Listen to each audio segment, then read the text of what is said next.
niki pelan-pelan ditung lambi siji irung loro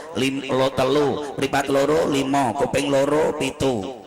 sing loro aku roh nggonane ning ora ngerti jenenge iki nggon punjere desa sing ngarep dalane uyuh endi to sing seger nek sing wedok metu santene sing lanang ki rada santen putih-putih ngono lho nek sing lanang metune sing wedok kecap campur caos sing mburi gedang goreng iki bolongane menungso nggon punjering desa sampan ketak-ketik kemaki kemayu sing digembol ngalor ngidul barang najis barang bosok mula bolongan songo iki lumantar ngoji songo siji ayo mangkat ngaji bakale aji nek ora ngaji bakale rusak salah banter wong nek ora gelem ngaji bakale rugi kasihan lho.